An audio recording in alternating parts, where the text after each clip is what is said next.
Okay, next caller రెడీగా ఉన్నారు, మాట్లాడదాం. హలో అండి. హలో, నమస్తే అండి. మేము భరద్వాజ్ గారితో మాట్లాడొచ్చు? ఓకే అండి, మాట్లాడండి. నమస్తే సార్, చెప్పండి సార్. నమస్తే సార్. సార్, మా పాప ఇప్పుడు సిబిఎస్ఈ సిలబస్ లో 10th చదువుతుంది సార్.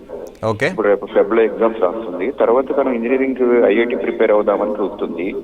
ఏ కాలేజ్ బెటరు, ఎలాగో ఏంది, ఎంపీసీ తీసుకుంటే ఎక్కడ జాయిన్ చేస్తే బాగుంటుంది, ఐఐటికి 2 years సరిపోతుందా మనకి లేదా అనేది కొంచెం కనుక్కుందామని. ఓకే, అంటే మనం ఐఐటి చూస్తున్నామంటే ఇంజనీరింగ్ వైపు ఇంట్రెస్ట్ ఉంది కాబట్టి మనం ఐఐటి అనే ఒక కాలేజ్ని పట్టుకోకుండా ఇంజనీరింగ్ అనే ఫీల్డ్ని మనం పట్టుకుంటూ గోల్స్ ఫిక్స్ చేసుకోవటం అనేది ఫస్ట్ స్టెప్ అండి.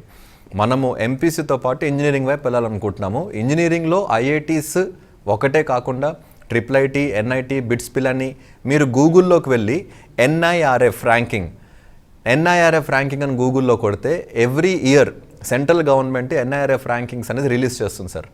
దీంట్లో ఇంజనీరింగ్ టాప్ 50 కాలేజెస్ ఏమున్నాయో చూడండి. ఇండియాలో టాప్ 50 ఇంజనీరింగ్ కాలేజెస్ ఏమున్నాయో చూసి ఆ టాప్ 50 ఇంజనీరింగ్ కాలేజెస్ని మీరు కనుక సరిగ్గా టార్గెట్ చేసుకుంటే దాంట్లో ఐఐటీస్ ఉంటాయి, NITs ఉంటాయి, బిట్స్ పిలానీలు ఉంటాయి, ప్రైవేట్ గవర్నమెంట్ 2 ఇన్స్టిట్యూట్స్ ఉంటాయి. సో అలా మీరు ప్లాన్ చేసుకోండి, ఓన్లీ ఐఐటి అనే కాకుండా. రెండో విషయం, ఏ కాలేజ్ బెటర్ అనేది మనం చెప్పటం అంటూ కుదరదు. ఎందుకంటే ప్రతి కాలేజ్ కూడాను వాళ్ళ ఐడియాలజీ డిఫరెంట్గా ఉంటుంది. కొన్ని కాలేజీలు ఏంటంటే ఓన్లీ కోచింగ్ మీదే ఫోకస్ చేస్తాయి. కొన్ని కాలేజీలు ఏంటంటే మీకు హోలిస్టిక్ డెవలప్మెంట్ మీద ఫోకస్. ఇప్పుడు ఫర్ ఎగ్జాంపుల్ మేము నడిపే కాలేజ్ ఏదైతే ఉందో అమోఘా జూనియర్ కాలేజ్ అని SR నగర్లో ఉంటుంది. మాలాంటి కాలేజెస్ కూడా మీరు హైదరాబాద్లో గమనిస్తారు. అంటే హోలిస్టిక్ డెవలప్మెంట్, ఎడ్యుకేషన్తో పాటు extra curricular activities, career mentorship, career programmes ఇవన్నీ చేసుకుంటూ ముందుకెళ్ళే కాలేజెస్ ఉంటాయి. కొన్ని కాలేజెస్ ఏంటంటే వాళ్ళకి ఓన్లీ కోచింగ్ పరంగా కూడాను ఉంటాయి. మనకి తల్లిదండ్రులుగా ఒక ఫ్యామిలీగా ఎలాంటి కాలేజ్ కావాలి అనేది 4-5 కాలేజెస్ మనం పర్సనల్గా వెళ్ళి విజిట్ చేసి డిసైడ్ చేసుకోవడం బెటర్ సార్. ఎవరో మనకి ఫోన్ చేశారు కదా అని, ఇంటికి వచ్చారు కదా అని వాళ్ళకి అడ్మిషన్ మనం చేసేయకుండా టైం తీసుకొని వీలు కుదిరించుకొని ఒక 5-6 కాలేజీలు మీరు గూగుల్లో కూడా వెతకండి, ChatGPTని అడగండి.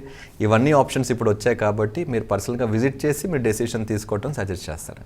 ఓకే సార్, ఆఫ్టర్ ఇంటర్ మనం ఏది చూస్ చేసుకోవాలా అనేది ఇంజనీరింగా లేకపోతే డిగ్రీయా అనేది చూస్ చేసుకొని వెళ్ళిపోతుంటాం కదా. అది కాకుండా ఇంటర్లోనే రాంగ్ గ్రూప్ తీసుకుంటే లైఫ్ స్పాయిల్ అయిపోతుందా, లేకపోతే ఆ తర్వాత చేంజ్ చేసుకోవచ్చా? అంటే కెరియర్ డెసిషన్స్లో రాంగ్ గ్రూప్, రాంగ్ డెసిషన్ అంటూ ఏం ఉండదండి. మనం కెరియర్ డెసిషన్స్ తీసుకుంటున్నప్పుడు ఒక ఫీల్డ్ కాకపోతే ఇంకో ఫీల్డ్లోకి స్విచ్ అవ్వడానికి చాలా అవకాశాలు ఉంటాయి. ఎంపీసీ చేసిన వాళ్ళు రేపొద్దున మీలాగా ఒక మంచి జర్నలిస్ట్ అవ్వలేరా అంటే అవ్వచ్చు. ఎంపీసీ చేసిన వాళ్ళు బిజినెస్లోకి రాలేరా, రావచ్చు. ఎంపీసీ చేసిన వాళ్ళు CA కూడా చేయొచ్చు. కొన్ని కోర్సెస్కి మనకి స్ట్రాంగ్ ఎలిజిబిలిటీస్ ఇవే బ్యాక్గ్రౌండ్ నుంచి ఉండాలి అని ఉండవు. కొన్ని కోర్సెస్కి అలా ఉంటాయి. ఇప్పుడు MBBS చేయాలి, ఎంపీసీ చేసిన తర్వాత మళ్ళీ నీట్ రాయాలి, MBBS చేయాలంటే కష్టం అవుతుంది. ఇట్లా కొన్ని కోర్సెస్కి స్పెషలైజేషన్స్కి అలాంటి మీకు ఎలిజిబిలిటీ క్రైటీరియా ఉంటుంది. కానివ్వండి, మెజారిటీ ఆఫ్ ద కోర్సెస్కి ఎలిజిబిలిటీ క్రైటీరియా అంత స్ట్రాంగ్గా ఉండదు. రాను ఇప్పుడు మీరు గమనిస్తే ఐఐటీస్ కానివ్వండి, IIMs కానివ్వండి, ISBలు కానివ్వండి, పెద్ద యూనివర్సిటీస్లో మాస్టర్స్ ప్రోగ్రామ్స్ మీరు చూడండి, ఎగ్జిక్యూటివ్ ప్రోగ్రామ్స్ కూడా లాంచ్ చేశారు. ఎగ్జిక్యూటివ్ ప్రోగ్రామ్స్ ఎందుకు లాంచ్ చేశారు? ఎగ్జిక్యూటివ్ ప్రోగ్రామ్ అంటే ఏంటి? ఒక 50 సంవత్సరాల వయసులో ఉన్న వ్యక్తి కూడాను తను లైఫ్ లాంగ్ చదువుకోవడానికి అవకాశం ఇస్తూ, ఇంజనీరింగ్ చదివిన వాళ్ళు కూడాను 40 సంవత్సరాల్లో 50 సంవత్సరాల వయసు వచ్చిన తర్వాత కూడాను వాళ్ళు MBA చేయడానికి అవకాశం అనేది ఉంటుంది. సో ఈ మధ్య మనం గమనించేదంటే లైఫ్ లాంగ్ లెర్నర్స్గా మనం ఉండాలి.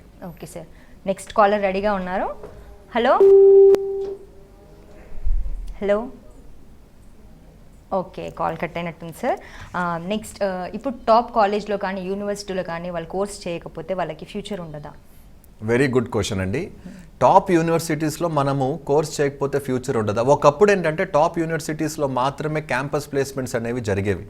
కానీ ఇప్పుడు క్యాంపస్ ప్లేస్మెంట్స్తో పాటు స్కిల్ అసెస్మెంట్స్, హ్యాకథాన్స్ అనో, ఆన్లైన్కి ఛాలెంజెస్ అనో, కాంపిటీషన్స్ లాగా ఏదైనా పెట్టి స్కిల్ అసెస్మెంట్స్ చేసి ఉద్యోగాలు అనేది ఇస్తున్నారు. 50% వరకు ఇప్పుడున్న ఉద్యోగాలు స్కిల్ అసెస్మెంట్స్ బేస్ మీదే ఇవ్వటం జరుగుతుంది. కాబట్టి మీరు ఓన్లీ యూనివర్సిటీ డిగ్రీ అని కాకుండా, యూనివర్సిటీ డిగ్రీ అనేది తప్పకుండా మీకు వాల్యూ ఉంటుంది. ఒక మంచి యూనివర్సిటీ మీ రెజ్యూమేలో కనిపించడం అనేది చాలా ఇంపార్టెంట్ అనే విషయమే కానివ్వండి, కేవలం అది మాత్రమే మీకు ఉద్యోగం ఇస్తుంది అనేది మాత్రం భ్రమ. ఎంతోమంది ఇంజనీరింగ్లో కూడాను లేదా బీబీఏ బీకామ్లో కూడాను 9+ CGPA మెయింటైన్ చేసిన వాళ్ళు కూడాను ఉద్యోగాలు క్రాక్ చేయలేకపోతున్నారు. 7.8 CGPA వచ్చిన వాళ్ళు కూడాను ఉద్యోగాలు హ్యాపీగా క్రాక్ చేయగలుగుతున్నారు. దీనికి కారణం ఏంటి? కేవలం మార్కులు, యూనివర్సిటీ డిగ్రీలే కనుక అవసరమైతే ప్రతి ఒక్కరికి ఉద్యోగం రావాలి, 90% ప్లస్ వచ్చిన వాళ్ళు ప్రతి ఒక్కరికి ఉద్యోగం రావాలి. కానీ బయట పరిస్థితి అది కాదు. స్కిల్స్ అనేది చాలా ఇంపార్టెంట్.